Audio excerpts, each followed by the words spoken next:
조선을 지배했던 일본, 이제 서울을 따라하는 이유. 일본의 35년간의 식민 지배, 한국의 50년간의 문화 수입 금지, 그리고 70년 만에 뒤집혀버린 한일 문화 권력. 한국과 일본의 문화 권력이 대역전됐습니다. 지금으로부터 30년 전, 한국에서는 일본 노래를 공개적으로 트는 것조차 법으로 금지되어 있었습니다. 일본 영화는 극장에 걸 수 없었습니다. 일본 만화책은 표지를 뜯어 고쳐야 겨우 팔 수 있었습니다. 그런데 현재 일본 한복판에서 일본 젊은이들이 서울을 걷고 있습니다. 불과 몇십 년 전만 해도 상상조차 못했던 일입니다. 대체 한국은 어떻게 일본이 동경하는 문화가 됐을까요? 이건 단순한 K-팝 이야기가 아닙니다. 100년 사이 완전히 뒤집혀버린 문화 권력 지형도의 대변역입니다. 프롤로그. 일본의 서울이 들어섰다. 2026년 5월 일본 지바현 마쿠아리 메세. 도쿄에서 전철로 40분 거리. 수만 명의 인파가 그곳으로 몰려들었습니다. 줄을 선 사람들 대부분 일본 젊은이들입니다. 손에는 한국 아이돌 응원봉. 입에서는 어설프지만 진심이 담긴 한국말이 흘러나옵니다. 빨리 들어가고 싶다. 오늘 진짜 기대돼. 행사장 안으로 들어서는 순간 풍경이 완전히 달라집니다. 홍대 거리를 재현한 감성 포토존. 성수동 카페 골목을 그대로 옮겨다 놓은 듯한 인테리어. 한국식 포장마차에서는 떡볶이와 순대가 팔립니다. 올리브영 제품들도 가득 진열되어 있습니다. 올해 이 행사의 테마, 뭔지 아십니까? 워크 인 소울시티. 서울을 걷는다. 일본 한복판에서 일본 젊은이들이 서울을 걷고 있습니다. 이것이 단순한 K-팝 인기 이야기가 아닙니다. 이것은 70년에 걸친 문화 권력 이동의 역사입니다. 1장. 우리는 왜 일본을 두려워했나? 1945년 8월 15일. 라디오에서 일왕의 항복 선언이 흘렀습니다. 35년간의 식민 지배가 끝나던 그 순간, 한국인들은 거리로 뛰쳐나왔습니다. 태극기를 흔들고 눈물을 흘렸습니다. 그런데 그 해방의 기쁨 아래에는 깊고 복잡한 감정이 뒤엉켜 있었습니다. 35년.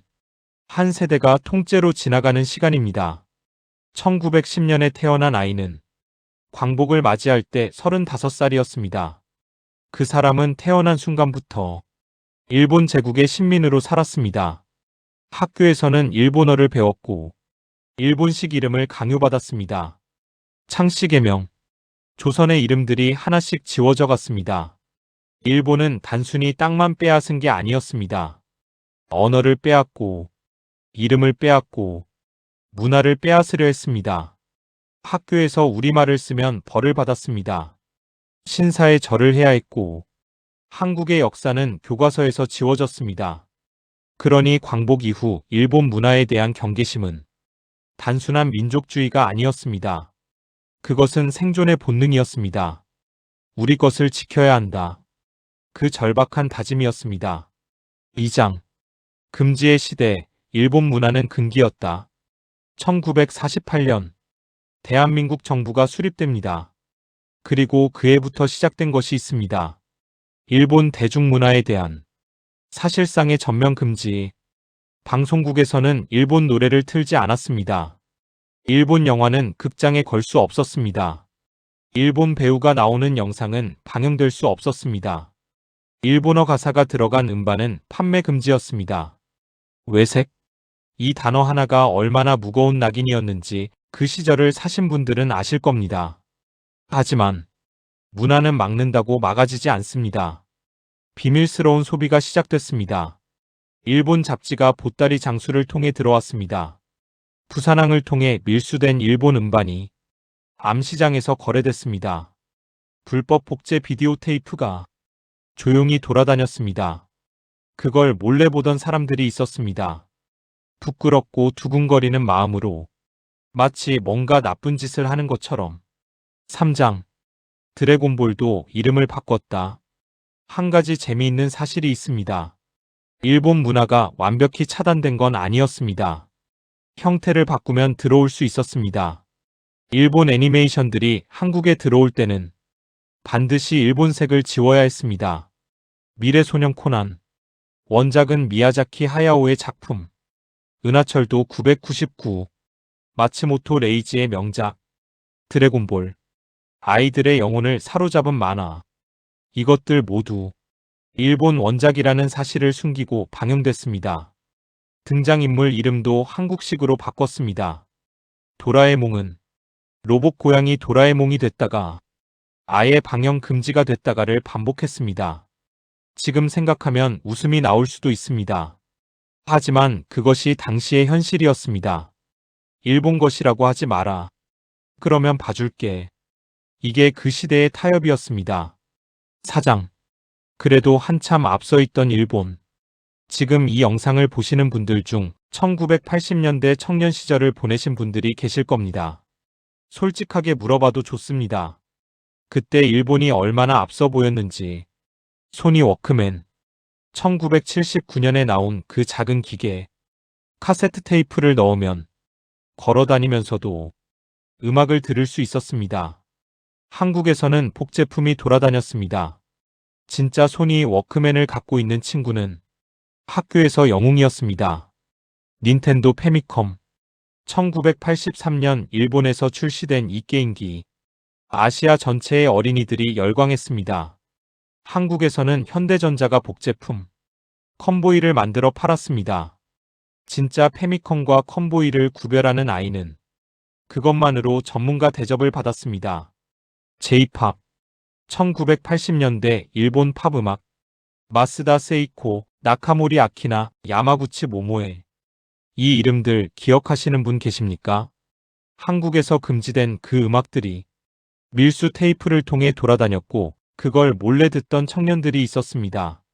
설레는 마음으로 약간의 죄책감을 품고서 도쿄. 1980년대 도쿄는 아시아 최첨단의 도시였습니다. 버블 경제로 부풀어 오른 일본, 자신감이 넘쳤습니다. 하라주쿠에서는 세계 최첨단 패션이 만들어졌고 신주쿠의 네온사인은 미래 도시처럼 빛났습니다. 한국 젊은이들에게 도쿄는 이런 존재였습니다. 언젠가 가보고 싶은 곳, 한국이 따라가야 할 미래. 이것이 1980년대의 현실이었습니다. 5장. 1998년 문을 연 한국. 1998년 10월 8일 도쿄 영빈관. 대한민국 대통령 김대중. 일본 총리 대신 오부치 게이조. 두 사람이 악수를 나눴습니다. 21세기 새로운 한일 파트너십 공동선언. 이 선언 안에 역사적인 내용이 있었습니다. 일본 대중문화 개방. 50년 넘게 닫아두었던 문을 단계적으로 열기로 한 것입니다. 1998년 말 일본 영화 일부 개방. 1999년 일본 음반 일부 허용. 2000년 일본 만화 게임 개방. 일본 가수 공연 허용. 2004년 TV 드라마까지 완전 개방. 한국 사회가 들썩였습니다. 6장. 외색 문화의 침투다. 반대의 목소리. 당시 신문들을 보면 이런 기사들이 쏟아집니다. 일본 문화 개방, 국산 영화 산업 붕괴 우려. 외색 문화 홍수 속에 청소년 정체성 위기. 일본 만화가 우리 아이들을 망친다. 당시 문화계 인사들은 반대 성명을 냈습니다. 영화 감독들은 스크린 쿼터를 지켜야 한다며 삭발하고 거리로 나왔습니다. 국민들 사이에서도 걱정이 컸습니다. 우리가 일본 문화를 이길 수 있겠어? 소니, 닌텐도, J-팝을 어떻게 당해? 결국 일본에 문화적으로 잠식되는 거 아니야? 지금 들으면 웃음이 나올 수도 있습니다. 하지만 당시엔 그 걱정이 진지했습니다. 그리고 어떤 면에서는 당연했습니다. 경제력도, 문화산업의 규모도, 콘텐츠의 역사도 일본이 훨씬 앞서 있었으니까요. 7장. 정반대의 일이 벌어지다. 1998년 일본 영화가 들어왔습니다. 일본 음악이 들어왔습니다. 일본 게임이 들어왔습니다. 그리고 한국 콘텐츠 산업은 무너지지 않았습니다. 오히려 강해졌습니다. 경쟁에 노출되자 한국 콘텐츠 산업이 자극을 받기 시작했습니다. 우리도 이 수준은 만들어야 한다. 위기의식이 생겼습니다. 기술적으로 배웠고 시스템을 연구했고 더 잘하려고 노력했습니다. 영화 쪽에서는 박찬욱, 봉준호, 이창동이 세계 영화제에서 두각을 나타내기 시작했습니다. 드라마 쪽에서는 아이돌 시스템이 정교해졌습니다. SM, JYP, YG가 체계적인 아이돌 제작 시스템을 구축해 나갔습니다. 보호막 안에 있으면 경쟁력이 약해집니다. 진짜 강해지려면 더 센 것과 붙어봐야 합니다. 한국은 일본을 무서워하지 않아도 됐습니다. 오히려 그 경쟁에서 이겼습니다. 8장 윤사마, 일본 여성들의 심장을 강타하다. 2002년 드라마 겨울연가가 KBS에서 방영됐습니다. 배용준, 최지우 주연. 국내에서도 화제였지만 일본에서 일어난 일은 차원이 달랐습니다. 2003년 NHKBS2에서 방영된 겨울연가는 일본 중년 여성들의 심장을 완전히 사로잡았습니다. 배용준의 일본식 별명 윤사마. 사마는 일본어에서 매우 높은 경칭입니다. 연예인에게 이 호칭을 붙이는 건 극히 드문 일이었습니다. 일본 중년 여성들이 한국으로 관광을 왔습니다. 드라마 촬영지를 찾아다녔습니다. 배용준의 사진집은 일본에서 수십만 부가 팔렸습니다. 언론은 이것을 한류라고 불렀습니다. 그때 많은 사람들이 생각했습니다.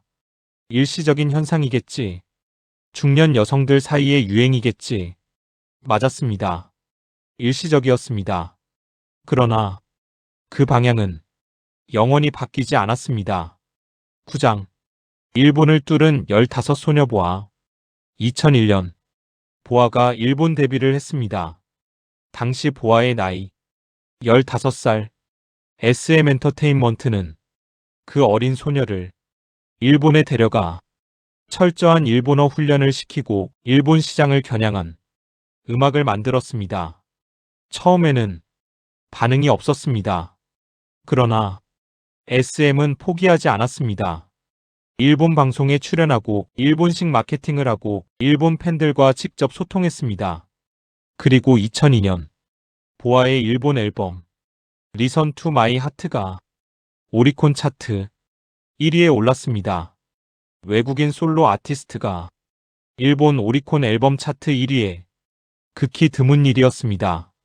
그해 한국에서 일본 음악을 밀수 테이프로 몰래 듣던 나라가 일본 음반 차트를 뚫기 시작했습니다.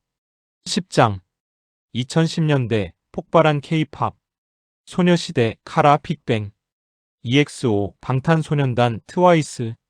이 아이돌들이 일본에서 연 콘서트들을 생각해 보십시오. 도쿄돔 공연, 오사카 교세라돔 공연. 수만 명의 일본 팬들이 한국 아이돌의 노래를 한국어로 불렀습니다. 잠깐 멈춰 보십시오. 1980년대 한국에서는 일본어 가사가 들어간 음반이 판매 금지됐습니다. 일본어가 한국 문화를 오염시킬 수 있다는 두려움 때문이었습니다.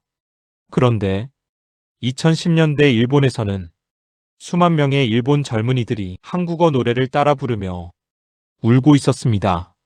이 역사적 대칭을 한번 음미해 보십시오. 11장 BTS 세상을 뒤집다. 2018년 빌보드 뮤직 어워드 BTS가 무대에 올랐습니다. 미국 관중들이 환호했습니다. 한국어 가사를 따라 불렀습니다. 2019년 BTS가 런던 웸블리 스타디움에서 공연했습니다. 영국 팬들이 봄날을 불렀습니다. 봄날이라는 한국어 노래 제목이 영어 뉴스에 한글 그대로 실렸습니다. 2020년 다이너마이트가 빌보드 핫100 1위 한국 가수 최초였습니다. 12장 K컬처 역사를 바꾼 기생충. 2020년 2월 10일 미국 할리우드 봉준호 감독이 오스카 시상식 무대에 올라 작품상 트로피를 들었습니다. 한국 영화 최초 92년 오스카 역사에서 영어가 아닌 언어로 만든 영화가 작품상을 받은 건 그날이 처음이었습니다. 봉준호 감독이 말했습니다. 자막의 1인치 장벽만 넘으면 훨씬 더 많은 영화를 즐길 수 있습니다. 그 장벽이 그날 이후 무너지기 시작했습니다. 그리고 2021년 9월 오징어 게임 공개 4주 만에 넷플릭스 역사상 최다 시청 기록 94개국에서 1위 무궁화 꽃이 피었습니다가 전 세계 밈이 됐습니다. 달고나를 만드는 영상이 유튜브를 뒤덮었습니다. 초록색 트레이닝복이 전 세계 할로윈 코스튬이 됐습니다. 이제 K 콘텐츠는 아시아의 인기 있는 문화가 아니었습니다. 글로벌 메인스트림이 됐습니다. 13장 이제 일본은 서울을 소비한다. 관광 이야기를 해야 합니다. 1990년대 한국의 젊은이들에게 일본 여행은 꿈이었습니다. 도쿄, 오사카, 교토 가고 싶지만 비용도 비쌌고 비자도 필요했고 무엇보다 그 나라는 우리가 동경하는 나라였습니다. 그런데 2020년대가 되자 일본의 MZ세대 여성들이 한국으로 쏟아져 들어옵니다. 그들이 한국에 와서 하는 것들을 보십시오. 성수동 카페를 찾아갑니다. 연남동 골목길을 걸어다닙니다. 홍대 앞에서 포토부스 사진을 찍습니다. 올리브영에서 화장품을 쓸어 담습니다. 광장시장에서 마약김밥을 먹습니다. 인스타그램에 올립니다. 해시태그를 답니다. 해시태그 서울여행 일본 친구들이 봅니다. 그 친구들도 서울에 가고 싶어집니다. 이 선순환이 지금도 계속되고 있습니다. 14장 일본 한복판에 서울이 세워지다. 다시 마쿠아리 메세로 돌아갑니다. K뷰티 존에서는 올리브영이 자리를 잡았습니다. K푸드 존에서는 최신 한국 디저트가 팔렸습니다. K스토리 존에서는 3면 확장 스크린으로 K드라마가 상영됐습니다. 280개 부스 3일간의 축제. 일본 젊은이들이 한국에 직접 가지 않아도 일본 안에서 한국을 경험합니다. 이건 K-팝 콘서트가 아닙니다. 서울이라는 도시 자체를 일본에 수출하고 있는 것입니다. 무대에 오른 아티스트들도 보십시오. J51, INI, 제로베이스 원. 일본 출신 아티스트들이 한국의 K-팝 시스템에서 데뷔하고 그렇게 성장해서 다시 일본 무대에 섭니다. 이게 무슨 말인지 아십니까? 일본이 한국의 아이돌 시스템을 수입하고 있는 것입니다. 과거 한국이 일본의 문화 콘텐츠를 흡수해서 자기 것으로 만들었듯이 지금은 일본이 한국의 제조 방식을 배우고 있습니다. 2012년 미국에서 시작된 K콘은 전 세계 14개 지역에서 열리며 누적 오프라인 관객 222만 명을 돌파했습니다. 그리고 미국 로스앤젤레스시는 K콘을 위해 공식 기념일을 지정했습니다. K콘데이. 미국이 한국 문화 행사를 위해 날짜를 지정했습니다. 1980년대에 소니 워크맨을 부러워하며 바라보던 세대는 압니다. 이게 얼마나 대단한 일인지. 15장. 위기의 진앙지가 된 일본. 이제 가장 흥미로운 이야기를 해야 할 때입니다. 과거 한국이 일본 문화를 막으려 했던 이유가 뭐였습니까? 우리 문화가 침식당할까봐, 우리 젊은이들이 일본화될까봐, 일본의 영향력이 너무 커질까봐. 그런데 지금 일본 내부에서 비슷한 목소리가 나오고 있습니다. K-팝이 일본 방송을 점령하고 있다. 일본 젊은이들이 한국만 따라한다. 우리 문화는 어디 갔냐? 일본 온라인 커뮤니티에서는 이런 글들이 올라옵니다. 요즘 일본 음악 방송에 한국 아이돌만 나온다. 왜 일본 젊은이들은 한국 트렌드만 따라가냐? 이 말들이 얼마나 익숙하게 들리십니까? 1990년대 한국에서 나왔던 말들과 구조가 똑같습니다. 일본 드라마의 침투가 너무 심하다. 왜 우리 젊은이들은 일본 트렌드만 따라가냐? 외색 문화를 막아야 한다. 역사가 이렇게 반전됩니다. 막으려 했던 나라가 이제 막히는 나라가 됐습니다. 16장. 한국은 어떻게 여기까지 왔나? 솔직히 말씀드리겠습니다. 한국은 문화 수출에 유리한 조건이 거의 없었습니다. 언어적 유리함? 없습니다. 한국어는 전 세계에서 약 1억 명만 쓰는 언어입니다. 영어, 중국어, 스페인어와 비교가 안 됩니다. 지리적 유리함? 없습니다. 강대국들에 둘러싸인 반도 국가입니다. 역사적 문화 강국? 없었습니다. 경제적 여유? 없었습니다. 1960년대 한국의 1인당 GDP는 아프리카 일부 나라보다도 낮았습니다. 그런 나라가 해냈습니다. 왜일까요? 한국인의 특별한 정서가 있습니다. 영어로 번역이 안 되는 감정입니다. 슬픔이면서 아쉬움이고, 원망이면서 그리움이고, 체념이면서 기다림입니다. 오랜 시간 억압받고 지배받고 전쟁을 겪고 가난을 겪은 민족이 갖게 되는 특유의 감정결. 이 한이 예술에 들어갔습니다. 드라마가 왜 그렇게 감동적입니까? 그 밑에 한국인의 한이 깔려있기 때문입니다. 오징어 게임의 비극성, 더 글로리의 처절함, 기생충의 분노. 이것들이 전 세계 사람들이 마음을 때린 이유. 그 감정이 인류 보편의 감정과 닿아 있었기 때문입니다. 한국인의 빨리빨리 정신이 콘텐츠 생산 속도를 만들었습니다. 눈치가 트렌드를 읽는 감각을 만들었습니다. 체면과 정의, 인간관계의 서사를 풍부하게 만들었습니다. 이 모든 것들이 결합해서 K컬처가 됐습니다. 에필로그. 하나의 콘텐츠가 된 서울. 마지막으로 다시 그 장면으로 돌아갑니다. 일본 지바현 마쿠아리 메세. 수만 명의 일본 젊은이들이 워크인 SOULCITY 테마 아래 서울을 걷고 있습니다. 그들은 한국에 한 번도 안 가봤을 수도 있습니다. 그러나 그들은 압니다. 한국 드라마를 보면서 서울의 골목을 알았습니다. 한국 유튜브를 보면서 성수동 카페의 감성을 알았습니다. 한국 아이돌의 음악을 들으며 잠이 들고 한국 화장품으로 아침을 시작합니다. K-취향. 한국의 취향이 하나의 글로벌 트렌드가 됐습니다. 한국이 어떻게 먹고, 어떻게 입고, 어떻게 꾸미고, 어떻게 즐기는지가 전 세계 젊은이들이 레퍼런스가 됐습니다. 이건 단순히 K-팝이 인기 있다는 이야기가 아닙니다. 한국의 삶 자체가 수출품이 됐습니다. 한때 한국은 일본 문화를 두려워했습니다.